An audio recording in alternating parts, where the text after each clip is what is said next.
ನಮಸ್ತೆ everyone, once again welcome to ಈ ಪಾಠದ ಮನೆ. ಇವತ್ತಿನ ಸೆಷನ್ನಲ್ಲಿ ನಾನು ಸೆಂಟೆನ್ಸ್ನ ಬಹಳ ಇಂಪಾರ್ಟೆಂಟ್ ಯೂನಿಟ್ ಆಗಿರುವಂತಹ ಕ್ಲಾಸಸ್, ಟೈಪ್ಸ್ ಆಫ್ ಕ್ಲಾಸಸ್ಸನ್ನು ಎಕ್ಸ್ಪ್ಲೇನ್ ಮಾಡ್ತಾ ಇದ್ದೀನಿ.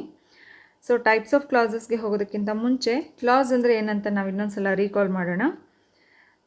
ಸಬ್ಜೆಕ್ಟ್ ಮತ್ತು ವರ್ಬ್ ಈ ಎರಡೂ ಇರೋವಂತಹ ಗ್ರೂಪ್ ಆಫ್ ವರ್ಡ್ಸನ್ನು ನಾವು ಕ್ಲಾಸಸ್ ಅಂತ ಹೇಳ್ತೀವಿ. ಸೆಂಟೆನ್ಸ್ನ ಬಹಳ ಇಂಪಾರ್ಟೆಂಟ್ ಯೂನಿಟ್ಸ್ ಆಗಿರುತ್ತೆ ಈ classes. So according to their usage in the sentence ನಾವು ಈ ಒಂದು ಕ್ಲಾಸಸ್ಸನ್ನು ಎರಡು ಟೈಪ್ಸ್ ಆಗಿ ಕ್ಯಾಟಗರೈಸ್ಡ್ ಮಾಡ್ಕೊಂಡಿರ್ತೀವಿ. ಒಂದು ಇಂಡಿಪೆಂಡೆಂಟ್ ಕ್ಲಾಸ್, ಇನ್ನೊಂದು ಡಿಪೆಂಡೆಂಟ್ ಕ್ಲಾಸ್. ಸಬ್ಜೆಕ್ಟ್ ಮತ್ತು ವರ್ಬ್ ಎರಡೂ ಇದ್ದುಬಿಟ್ಟು ಒಂದು ಕಂಪ್ಲೀಟ್ ಸೆನ್ಸನ್ನು ಕೊಡುವಂತಹ ಕ್ಲಾಸ್ ಆಗಿದ್ದರೆ ಅದನ್ನು ನಾವು ಇಂಡಿಪೆಂಡೆಂಟ್ ಕ್ಲಾಸ್ ಅಥವಾ ಮೇನ್ ಕ್ಲಾಸ್ ಅಂತ ಹೇಳ್ತೀವಿ. For example, baby cries, the movie started. Subject ಇದೆ, ವರ್ಬ್ ಇದೆ, ಕಂಪ್ಲೀಟ್ ಮೀನಿಂಗನ್ನು ಕೂಡ ಕೊಡ್ತಾ ಇದೆ. ಇವುಗಳನ್ನ ನಾವು ಮೇನ್ ಕ್ಲಾಸ್ ಅಥವಾ ಇಂಡಿಪೆಂಡೆಂಟ್ ಕ್ಲಾಸಸ್ ಅಂತ ಹೇಳ್ತೀವಿ. ನೆಕ್ಸ್ಟು, ಸಬ್ಜೆಕ್ಟ್ ವರ್ಬ್ ಎರಡೂ ಇದ್ದೂ ಕೂಡ ಇನ್ಕಂಪ್ಲೀಟ್ ಇನ್ಫಾರ್ಮೇಷನ್ ಕೊಡ್ತಾ ಇದ್ದರೆ ಅವು ತನ್ನ ಕಂಪ್ಲೀಷನ್ಗೋಸ್ಕರ ಅದು ಯಾವುದಾದ್ರೂ ಇಂಡಿಪೆಂಡೆಂಟ್ ಕ್ಲಾಸ್ ಮೇಲೆ ಡಿಪೆಂಡ್ ಆಗಿದ್ದರೆ ಅಂತಹ ಕ್ಲಾಸಸ್ಸನ್ನು ನಾವು ಡಿಪೆಂಡೆಂಟ್ ಕ್ಲಾಸಸ್ ಅಥವಾ ಸಬಾರ್ಡಿನೇಟಿವ್ ಕ್ಲಾಸಸ್ ಅಂತ ಹೇಳ್ತೀವಿ. For example, when it is raining, because you were late. ಇವು ಯಾವುದೇ ಫರ್ದರ್ ಇನ್ಫಾರ್ಮೇಷನನ್ನು ನಮಗೆ ಕೊಡ್ತಾ ಇಲ್ಲ. ಅದಕ್ಕೋಸ್ಕರ ಇಂತಹ ಒಂದು ಕ್ಲಾಸಸ್ಸನ್ನು ನಾವು ಡಿಪೆಂಡೆಂಟ್ ಕ್ಲಾಸಸ್ ಅಥವಾ ಸಬಾರ್ಡಿನೇಟಿವ್ ಕ್ಲಾಸಸ್ ಅಂತ ಕರಿತೀವಿ. ಈ ಒಂದು ಡಿಪೆಂಡೆಂಟ್ ಕ್ಲಾಸಸ್ ಯಾವಾಗಲೂ ರಿಲೇಟಿವ್ ಪ್ರೊನೌನ್ಸ್ ಅಥವಾ ರಿಲೇಟಿವ್ ಅಡ್ವರ್ಬ್ಸ್ ಅಥವಾ ಯಾವುದಾದ್ರೂ ಒಂದು ಕಂಜಂಕ್ಷನ್ಸ್ ಇಂತಹ ವರ್ಡ್ಸಿಂದಾನೇ ಸ್ಟಾರ್ಟ್ ಆಗಿರುತ್ತೆ. For example, whose, who, whom, which, that, when, why, where, how, till, after, before, until, ಈ ರೀತಿಯಾಗಿರುವಂತಹ ವರ್ಡ್ಸಿಂದನೇ ಸ್ಟಾರ್ಟ್ ಆಗುತ್ತೆ. ಸೊ ಇದಿಷ್ಟು ಒಂದು ನಾನು ಕ್ಲಾಸ್ ಬಗ್ಗೆ ಒಂದು ಬ್ರೀಫ್ಲಿ ನಾನು ಡೆಫಿನೇಷನ್ ಕೊಟ್ಟಿದ್ದೀನಿ. ನೆಕ್ಸ್ಟು, ಡಿಪೆಂಡೆಂಟ್ ಕ್ಲಾಸಸ್ ಮತ್ತು ಇಂಡಿಪೆಂಡೆಂಟ್ ಕ್ಲಾಸಸ್ ಎರಡೂ ಸೇರಿಕೊಂಡು ಸೆಂಟೆನ್ಸಸನ್ನು ಹೇಗೆ ಕಂಪ್ಲೀಟ್ ಮಾಡುತ್ತೆ ಅನ್ನೋದಕ್ಕೆ ಈ ಒಂದೆರಡು ಎಕ್ಸಾಂಪಲ್ಸ್ ಕೊಡ್ತಾ ಇದ್ದೀನಿ. Whenever he goes, he holds his mobile phone. ಅವನೆಲ್ಲಿ ಹೋದ್ರೂ ಅವನ ಮೊಬೈಲ್ ಫೋನನ್ನು ಕೈಲಿ ಇಟ್ಕೊಂಡಿರ್ತಾನೆ. ಅವನೆಲ್ಲಿ ಹೋದ್ರೂ ಇಷ್ಟೇ ಹೇಳಿದ್ರೆ ಇದು ಸಬಾರ್ಡಿನೇಟಿವ್ ಕ್ಲಾಸ್ ಆಗುತ್ತೆ. ಅವನು ಮೊಬೈಲ್ ಫೋನ್ ಇಟ್ಕೊಂಡಿರ್ತಾನೆ, ಇವೆರಡು ಸೇರಿ ಏನಾಗಿದೆ, ಸೆಂಟೆನ್ಸನ್ನು ಕಂಪ್ಲೀಟ್ ಮಾಡ್ತಾ ಇದೆ. ಅದೇ ರೀತಿಯಾಗಿ, we ate before the food gets cold, it is true what you say, everybody knows that he is an honest man. ಈ ರೀತಿಯಾಗಿ ಸಬಾರ್ಡಿನೇಟಿವ್ ಕ್ಲಾಸಸ್ಸು ತನ್ನ ಮೀನಿಂಗನ್ನು ಕಂಪ್ಲೀಟ್ ಮಾಡ್ಕೊಳ್ಳೋದಕ್ಕೆ ಒಂದು ಮೇನ್ ಕ್ಲಾಸ್ ಮೇಲೆ ಡಿಪೆಂಡ್ ಆಗಿರುತ್ತೆ ಯಾವಾಗಲೂ. ಸೊ ಈ ಡಿಪೆಂಡೆನ್ಸ್ ಇರೋದ್ರಿಂದನೇ ನಾವು ಇವುಗಳನ್ನ ಡಿಪೆಂಡೆಂಟ್ ಕ್ಲಾಸಸ್ ಅಂತ ಕೂಡ ಕರಿತೀವಿ. ನೆಕ್ಸ್ಟು, ಡಿಪೆಂಡೆಂಟ್ ಅಥವಾ ಸಬಾರ್ಡಿನೇಟೆಡ್ ಕ್ಲಾಸ್ ಏನಿದಾವಲ್ಲ, ಇದರಲ್ಲಿ ಮೇನ್ಲಿ 3 ಟೈಪ್ಸ್ ಇರುತ್ತೆ. ಒಂದು ನೌನ್ ಕ್ಲಾಸ್, ಇನ್ನೊಂದು ಅಡ್ಜೆಕ್ಟಿವ್ ಕ್ಲಾಸ್, ಮತ್ತೊಂದು adverb class. First noun class ಅಂದರೆ ಏನಂತ ನೋಡೋಣ. ನಾನು ನೌನ್ ಫ್ರೇಸಸನ್ನು ಎಕ್ಸ್ಪ್ಲೇನ್ ಮಾಡುವಾಗಲೂ ಹೇಳಿದ್ದೆ, ಒಂದು ಗ್ರೂಪ್ ಆಫ್ ವರ್ಡ್ಸ್ ಸೆಂಟೆನ್ಸಲ್ಲಿ ನೌನ್ ಥರನೇ ಕೆಲಸ ಮಾಡಿದ್ರೆ, ಸಬ್ಜೆಕ್ಟ್ ಮತ್ತು ವರ್ಬ್ ಕಾಂಬಿನೇಷನ್ ಇಲ್ಲದೆ ಇರೋವಂತಹ ಗ್ರೂಪ್ ಆಫ್ ವರ್ಡ್ಸ್ ಸೆಂಟೆನ್ಸಲ್ಲಿ ನೌನ್ ಹಾಗೇ ಕೆಲಸ ಮಾಡಿದ್ರೆ ಅವುಗಳನ್ನ ನಾವು ನೌನ್ ಫ್ರೇಸ್ ಅಂತ ಹೇಳ್ತೀವಿ. ಆದರೆ ಈ ಕೇಸಲ್ಲಿ ಸಬ್ಜೆಕ್ಟ್ ಮತ್ತು ವರ್ಬ್ ಕಾಂಬಿನೇಷನ್ ಇರೋವಂತಹ ಗ್ರೂಪ್ ಆಫ್ ವರ್ಡ್ಸ್ ಸೆಂಟೆನ್ಸಲ್ಲಿ ನೌನ್ ಹಾಗೇ ಕೆಲಸ ಮಾಡಿದ್ರೆ ಅಂತಹ ಕ್ಲಾಸಸ್ಸನ್ನು ನಾವು ನೌನ್ ಕ್ಲಾಸಸ್ ಅಂತ ಹೇಳ್ತೀವಿ. ಸೊ ಫಾರ್ ಎಕ್ಸಾಂಪಲ್, ಇಲ್ಲಿ ಐ ಬಿಲೀವ್, ಇದ್ರ ಬದಲಾಗಿ ನಾನೇನಾದರೂ ಗಾಡ್ ಅಂತ ಬರೆದಿದ್ದಿದ್ರೆ, I believe God, I believe what, God. God ಅನ್ನೋವಂತಹ ಒಂದು ನೌನ್ ನಮಗೆ ಆನ್ಸರ್ ಆಗಿ ಬರ್ತಾ ಇತ್ತು. ವಾಟ್ ಡು ಐ ಬಿಲೀವ್ ಅಂತ ಹೇಳಿದ್ದಿದ್ರೆ. ಈ ಕೇಸಲ್ಲಿ ಏನಾಗಿದೆ, ಆ ಗಾಡ್ ಅನ್ನೋವಂತಹ ಪ್ಲೇಸಲ್ಲಿ ನಾನು ಇಡೀ ಒಂದು ಗ್ರೂಪ್ ಆಫ್ ವರ್ಡನ್ನೇ ಬರೆದಿದ್ದೀನಿ. ಇದರಲ್ಲಿ ಸಬ್ಜೆಕ್ಟ್ ಇದೆ, ವರ್ಬ್ ಇದೆ. ಸೊ ಇದನ್ನು ನಾವು ಕ್ಲಾಸ್ ಅಂತ ಹೇಳಿದ್ದೀವಿ. ವಾಟ್ ಅನ್ನೋ ಪ್ರಶ್ನೆಗೆ ಇದು ಆನ್ಸರ್ ಕೊಡ್ತಾ ಇರೋದ್ರಿಂದ ಇದನ್ನು ನಾವು ನೌನ್ ಕ್ಲಾಸ್ ಅಂತ ಹೇಳಿದ್ದೀವಿ. ಸೊ ಇನ್ನೊಂದೇನಂತ ಹೇಳಿದರೆ, I subject, believes verb, so that everything happens for a reason ಅನ್ನೋದು ನಮ್ಮ ಆಬ್ಜೆಕ್ಟ್. ನೌನ್ ಕ್ಲಾಸ್ ಈ ಸೆಂಟೆನ್ಸಲ್ಲಿ ಆಬ್ಜೆಕ್ಟ್ ಆಗಿ ಕೆಲಸ ಮಾಡಿದೆ. ಸೆಂಟೆನ್ಸಲ್ಲಿ ನೌನ್ ಕೂಡ ಕೆಲವು ಸಲ ಸಬ್ಜೆಕ್ಟ್ ಆಗುತ್ತೆ, ಕೆಲವು ಸಲ ಆಬ್ಜೆಕ್ಟ್ ಆಗುತ್ತೆ. ಅದೇ ರೀತಿಯಾಗಿ ಇಲ್ಲಿ ಈ ನೌನ್ ಕ್ಲಾಸ್ ಇಲ್ಲಿ ಆಬ್ಜೆಕ್ಟ್ ಪ್ಲೇಸಲ್ಲಿ ಇದೆ. Next, I saw how the accident happened. What did I C, how the accident happened. ಇದು ಕೂಡ ವಾಟ್ ಅನ್ನೋ ಪ್ರಶ್ನೆಗೆ ಆನ್ಸರ್ ಮಾಡ್ತಾ ಇದೆ. ಒಂದು ಸೆಂಟೆನ್ಸಲ್ಲಿ ಆಬ್ಜೆಕ್ಟ್ ಪ್ಲೇಸಲ್ಲಿ ಕೆಲಸ ಮಾಡ್ತಾ ಇದೆ. ನೌನ್ ಹಾಗೇ ವಾಟ್ ಅನ್ನೋ ಪ್ರಶ್ನೆಗೆ ಉತ್ತರ ಕೊಡ್ತಾ ಇದೆ. So this is also noun class. Next, whoever thought of that idea is a genius. Who is a genius? Who ever thought of that idea. Subject ಪ್ಲೇಸಲ್ಲಿ ಇದ್ಕೊಂಡು ಇದು ಏನಾಗಿದೆ, ನೌನ್ ಹಾಗೇ ಹೂ ಅನ್ನೋ ಪ್ರಶ್ನೆಗೆ ಆನ್ಸರ್ ಕೊಡ್ತಾ ಇದೆ. Next, where I come from is not important. What is not important? Where I come from. Subject ಪ್ಲೇಸಲ್ಲಿ ಇದ್ಕೊಂಡು ಇದು ನೌನ್ ಹಾಗೇ ವರ್ಕ್ ಮಾಡ್ತಾ ಇರೋದ್ರಿಂದ ಈ ಕ್ಲಾಸನ್ನು ನಾವು ನೌನ್ ಕ್ಲಾಸ್ ಅಂತ ಹೇಳಿದ್ದೀವಿ. Next, adjective class. ಅಡ್ಜೆಕ್ಟಿವ್ ಸೆಂಟೆನ್ಸಸ್ಸಲ್ಲಿ ಏನು ಮಾಡುತ್ತೆ, ಒಂದು ನೌನ್ ಅಥವಾ ಒಂದು ಪ್ರೊನೌನನ್ನು ಮಾಡಿಫೈ ಮಾಡುತ್ತೆ. ಅದೇ ಕೆಲಸವನ್ನು ಸಬ್ಜೆಕ್ಟ್ ಮತ್ತು ವರ್ಬ್ ಎರಡೂ ಇರೋವಂತಹ ಒಂದು ಗ್ರೂಪ್ ಆಫ್ ವರ್ಡ್ ಮಾಡಿದ್ರೆ ಅಂತಹ ಒಂದು ಗ್ರೂಪ್ ಆಫ್ ವರ್ಡನ್ನು ನಾವು ಅಡ್ಜೆಕ್ಟಿವ್ ಕ್ಲಾಸ್ ಅಂತ ಹೇಳ್ತೀವಿ. For example, Anu went to the same store where Tina bought her purse. Anu ಯಾವ ಶಾಪಿಗೆ ಹೋದ್ಲು, ಯಾವ ಸ್ಟೋರ್ಗೆ ಹೋದ್ಲು, ಎಲ್ಲಿ ಟೀನಾ ಹೋಗಿ ಅವಳ ಪರ್ಸನ್ನು ತೊಗೊಂಡು ಬಂದ್ಲೋ ಅದೇ ಸ್ಟೋರ್ಗೆ ಹೋದ್ಲು. ಸೊ ಈ ವರ್ಡ್ಸ್ ಏನು ಮಾಡ್ತಾ ಇದೆ, ಸ್ಟೋರ್ ಅನ್ನೋ ಅಂತಹ ಒಂದು ನೌನನ್ನು ಡಿಸ್ಕ್ರೈಬ್ ಮಾಡ್ತಾ ಇದೆ. ಸೊ ಈ ಎಲ್ಲ ಕ್ಲಾಸ್ ಏನಿದೆಯಲ್ಲ, ಈ ಕ್ಲಾಸ್ ಸ್ಟೋರನ್ನು ಡಿಸ್ಕ್ರೈಬ್ ಮಾಡ್ತಾ ಇರೋದ್ರಿಂದ, ಸ್ಟೋರ್ ಅನ್ನೋದು ಒಂದು ನೌನ್ ಆಗಿರೋದ್ರಿಂದ ಇದನ್ನು ನಾವು ಅಡ್ಜೆಕ್ಟಿವ್ ಕ್ಲಾಸ್ ಅಂತ ಹೇಳಿದ್ದೀವಿ. Next, this is the watch which my brother gifted me on my birthday. So this is the watch which my brother gifted me on my birthday. ಯಾವ ಒಂದು ಪರ್ಟಿಕ್ಯುಲರ್ ವಾಚ್ ಬಗ್ಗೆ ಇಲ್ಲಿ ಹೇಳ್ತಾ ಇದೆ, ಪರ್ಟಿಕ್ಯುಲರ್ಲಿ ನನ್ನ ತಮ್ಮ ನನ್ನ ಬರ್ಡೇಗೆ ಗಿಫ್ಟ್ ಮಾಡಿದಂತಹ ವಾಚೇ ಇದು ಅಂತ ಹೇಳೋದಕ್ಕೆ ಈ ಇಡೀ ಒಂದು ಕ್ಲಾಸ್ ಏನು ಮಾಡ್ತಾ ಇದೆ, ವಾಚ್ ಅನ್ನೋವಂತಹ ಒಂದು ನೌನನ್ನು ಡಿಸ್ಕ್ರೈಬ್ ಮಾಡ್ತಾ ಇದೆ. Next, the man who lives next door is a taxi driver. The man is a taxi driver. Which man? Particularly which man is a taxi driver? Who lives next door, ನಮ್ಮ ಪಕ್ಕದ ಮನೆಯಲ್ಲಿರುವಂತಹ particular man is a taxi driver.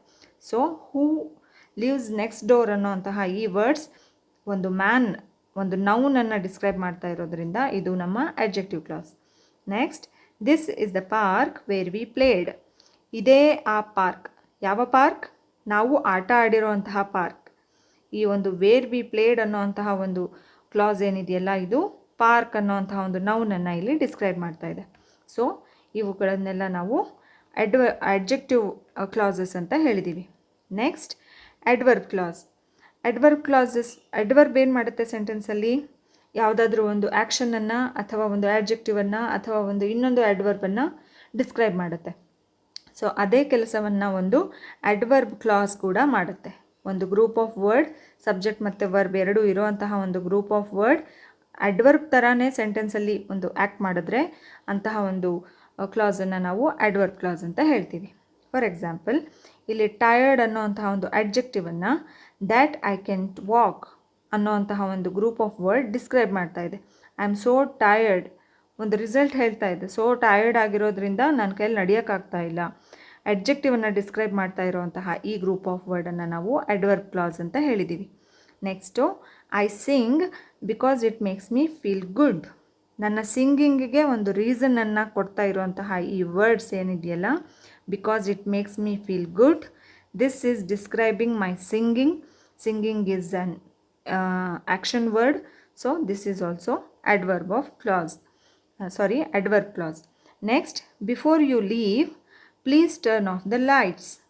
When should I turn off the lights? The timings, it is telling the timings to turn off the light. Turn off is our verb. ಈ ವರ್ಬನ್ನು timings, ನಾವು adverb of time ಅಂತ ಏನು ಹೇಳ್ತೀವಲ್ಲ, ಆ turn off ಯಾವಾಗ ಮಾಡಬೇಕು ಅನ್ನೋದನ್ನು ಈ ಒಂದು ಕ್ಲಾಸ್ ಹೇಳ್ತಾ ಇದೆ ನಮಗೆ. So this is also adverb class. Next, I only watch TV if my favourite show is on. ಇಲ್ಲಿ ಒಂದು ಏನು ಹೇಳ್ತಿದೆ, ಕಂಡೀಷನ್ ಹೇಳ್ತಾ ಇದೆ. ನಾನು TV ವಾಚ್ ಮಾಡಬೇಕು ಅಂದರೆ ಒಂದು ಕಂಡೀಷನ್ ಏನು, ಅದು ನನ್ನ ಫೇವ್ರೆಟ್ ಶೋ ಆಗಿರಬೇಕು ಅಲ್ವಾ. ಸೊ ಇಲ್ಲಿ ವಾಚ್ ಅನ್ನೋವಂತಹ ಒಂದು ವರ್ಬ್ನ ಕಂಡೀಷನನ್ನು ಈ ಒಂದು ವರ್ಡ್ಸ್ ಏನು ಮಾಡ್ತಿದೆ, ಎಕ್ಸ್ಪ್ಲೇನ್ ಮಾಡ್ತಾ ಇದೆ. ಒಂದು ವಾಚ್ ಅನ್ನೋವಂತಹ ಒಂದು ವರ್ಬ್ ಬಗ್ಗೆ ಇನ್ಫಾರ್ಮೇಷನನ್ನು ಕೊಡ್ತಾ ಇರೋದ್ರಿಂದ ಇದು ಅಡ್ವರ್ಬ್ ಕ್ಲಾಸ್. ನೆಕ್ಸ್ಟ್, ಇಲ್ಲಿ ನಾನು ಆಗಲೇ ಹೇಳಿದ ಹಾಗೆ ಈ ಮೂರು ಥರದ ಒಂದು ಕ್ಲಾಸಸ್ ಏನಿದಾವಲ್ಲ, noun clause, adverb clause, adjective clause, ಇವು ಆಲ್ಮೋಸ್ಟ್ ಇವು ಮೂರರಲ್ಲೂ ಕೂಡ ಒಂದೇ ರೀತಿಯಾದಂತಹ ಒಂದು ರಿಲೇಟಿವ್ ಪ್ರೊನೌನ್ ಅಥವಾ ಒಂದು ರಿಲೇಟಿವ್ ಅಡ್ವರ್ಬನ್ನು ನಾವು ಯೂಸ್ ಮಾಡ್ತೀವಿ. ಹೂ, ಹೂಸ್, ವೇರ್, ಈ ರೀತಿಯಾಗಿ. ಸೊ ಇಲ್ಲಿ ನೋಡಿ, ವೇರ್ ಅನ್ನೋದು ಮೂರು ಕೇಸಲ್ಲೂ ಬಂದಿದೆ. ಆದರೆ ಇದರಲ್ಲಿ ಒಂದು ನೌನ್ ಕ್ಲಾಸ್ ಆಗಿರುತ್ತೆ, ಇನ್ನೊಂದು ಅಡ್ವರ್ಬ್ ಕ್ಲಾಸ್ ಆಗಿರುತ್ತೆ, ಇನ್ನೊಂದು ಅಡ್ಜೆಕ್ಟಿವ್ ಕ್ಲಾಸ್ ಆಗಿರುತ್ತೆ. ಬಟ್ ಮೂರರಲ್ಲೂ same type of relative adverb ಬಂದಿದೆ. ಇವುಗಳನ್ನ ಹೇಗೆ ಗುರುತಿಸೋದು, ನೌನ್ ಯಾವುದು, ಅಡ್ವರ್ಬ್ ಕ್ಲಾಸ್ ಯಾವುದು, ಅಡ್ಜೆಕ್ಟಿವ್ ಕ್ಲಾಸ್ ಯಾವುದು ಅಂತ ಹೇಗೆ ಗುರುತಿಸೋದು ನೋಡಿ ಹೇಳ್ತೀನಿ. ಇಲ್ಲಿ ಐ ನೋ ಅಂತ ಬಂದಾಗ ಕ್ವೆಶ್ಚನ್ ಏನು ಬರುತ್ತೆ, ವಾಟ್ ಡು ಐ ನೋ ಅಂತ ಬರುತ್ತೆ ಅಲ್ವಾ. So what do I know ಅಂತ ಬರೋ ಕ್ವೆಶ್ಚನ್ಗೆ ಆನ್ಸರ್ ಏನು ಬರುತ್ತೆ, ವಾಟ್ ಅನ್ನೋ ಪ್ರಶ್ನೆಗೆ ಉತ್ತರ ಯಾವ್ದು ಕೊಡ್ತಾ ಇದೆ ನಮಗೆ, ವೇರ್ ಶಿ ವರ್ಕ್ಸ್ ಅಲ್ವಾ. ನನಗೆ ಗೊತ್ತು ಅವಳು ಎಲ್ಲಿ ಕೆಲಸ ಮಾಡ್ತಿದ್ದಾಳೆ ಅಂತ. What do I know, where she works. So this is our noun class.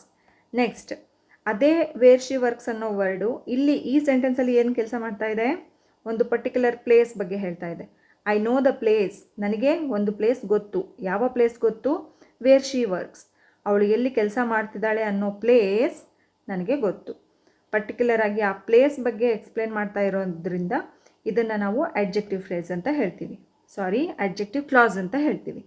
Next I met Har where she works.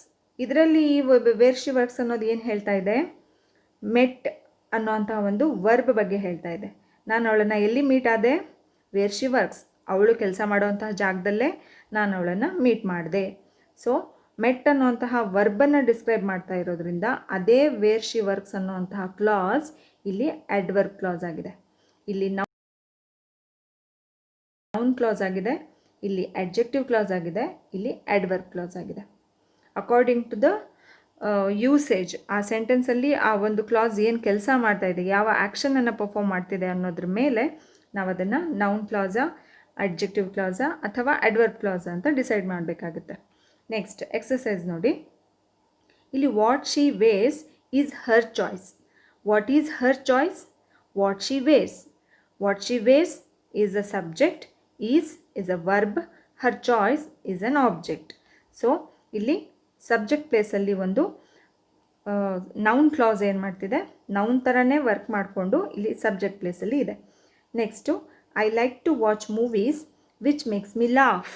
What kind of movies, which makes me laugh, ನನಗೆ ನಗು ಬರೆಸೋವಂತಹ ಮೂವೀಸನ್ನು ನೋಡೋದಕ್ಕೆ ಇಷ್ಟ. ಸೊ ಇಲ್ಲಿ ಇದೇನು ಮಾಡ್ತಾ ಇದೆ, ಪರ್ಟಿಕ್ಯುಲರ್ಲಿ ಯಾವ ಥರದ ಮೂವೀಸ್ ಅನ್ನೋದನ್ನು ಡಿಸ್ಕ್ರೈಬ್ ಮಾಡ್ತಾ ಇದೆ. ಮೂವೀಸ್ ಅನ್ನೋದು ನಮ್ಮ ನೌನನ್ನು ಡಿಸ್ಕ್ರೈಬ್ ಮಾಡ್ತಾ ಇರೋದ್ರಿಂದ ಇದು ನಮ್ಮ adjective class. Next the lady whose purse was stolen called the police. Which lady whose purse was stolen, ಯಾರ ಪರ್ಸ್ ಕದಿಯಲಾಯಿತೋ ಆ ಲೇಡಿ ಏನು ಮಾಡಿದ್ರು, ಪೊಲೀಸ್ಗೆ ಕಾಲ್ ಮಾಡಿದ್ರು. ಸೊ ಇಲ್ಲಿ ಪರ್ಟಿಕ್ಯುಲರ್ ಆಗಿ ಒಂದು ನೌನನ್ನು ಡಿಸ್ಕ್ರೈಬ್ ಮಾಡ್ತಾ ಇರೋದ್ರಿಂದ ಇದು ಕೂಡ ನಮ್ಮ adjective class. Next he tax as if he doesn't know anything. So ಇಲ್ಲಿ ಏನು ಮಾಡ್ತಿದೆ, ಹೌ ಹಿ ಟಾಕ್ಸ್, ಟಾಕ್ ಅನ್ನೋ ಒಂದು ಕ್ವೆಶ್ಚನ್ ಕೇಳ್ತಾ ಇದ್ದೀವಿ ನಾವು. ಟಾಕ್ ಅನ್ನೋವಂಥ ಒಂದು ವರ್ಬು ಇದು ಡಿಸ್ಕ್ರೈಬ್ ಮಾಡ್ತಾ ಇರೋದ್ರಿಂದ, ಅವನಿಗೆ ಹೇಗೆ ಮಾತಾಡ್ತಾನೆ ಅಂತ ಈ ವರ್ಡ್ಸ್ ಹೇಳ್ತಾ ಇರೋದ್ರಿಂದ ಇದು ನಮ್ಮ adverb clause. Because this is describing a verb. Talks ಅನ್ನೋವಂತಹ ಒಂದು ವರ್ಬನ್ನು ಡಿಸ್ಕ್ರೈಬ್ ಮಾಡ್ತಾ ಇರೋದ್ರಿಂದ ಇದನ್ನು ನಾವು ಅಡ್ವರ್ಬ್ ಕ್ಲಾಸ್ ಅಂತ ಹೇಳ್ಬೋದು. ಸೊ ಈ ರೀತಿಯಾಗಿ ನಾವು ಬೇರೆ ಬೇರೆ ಒಂದು ಕ್ಲಾಸಸನ್ನು ಸೆಂಟೆನ್ಸಸ್ಸಲ್ಲಿ ಅವುಗಳ ಒಂದು ಆ್ಯಕ್ಷನ್ ಏನು ಸೆಂಟೆನ್ಸಸ್ಸಲ್ಲಿ ಅದು ಏನು ಆ್ಯಕ್ಷನನ್ನು ಪರ್ಫಾರ್ಮ್ ಮಾಡ್ತಿದೆ ಅನ್ನೋದ್ರ ಮೇಲೆ ನಾವು ಅದು ಎಂಥ ಕ್ಲಾಸ್ ಅಂತ ನಾವು ಗುರುತಿಸ್ಬೇಕಾಗತ್ತೆ. ಮತ್ತು ಸೇಮ್ ಒಂದು ರಿಲೇಟಿವ್ ಅಡ್ವರ್ಬ್ಸ್ ಇದ್ದರೂ ಕೂಡ, ರಿಲೇಟಿವ್ ಅಡ್ವರ್ಬ್ಸ್ ಇದ್ದರೂ ಕೂಡ ಅದು ಸೆಂಟೆನ್ಸಲ್ಲಿ ಏನು ಕೆಲಸ ಮಾಡ್ತಾ ಇದೆ ಅನ್ನೋದ್ರ ಮೇಲೆ ನಾವು ಅದನ್ನು ಎಂಥ ಕ್ಲಾಸ್ ಅಂತ ನಾವು ಹೇಳ್ತೀವಿ. ಸೊ ನಿಮಗೆ ಈ ಸೆಷನ್ನಲ್ಲಿ ಟೈಪ್ಸ್ ಆಫ್ ಕ್ಲಾಸ್ ಅರ್ಥ ಆಗಿರುತ್ತೆ ಅಂತ ಅಂದ್ಕೊಂಡಿದ್ದೀನಿ. ಸೊ ನೆಕ್ಸ್ಟ್ ಕ್ಲಾಸಲ್ಲಿ ಮತ್ತೆ ಸಿಗೋಣ. Thank you.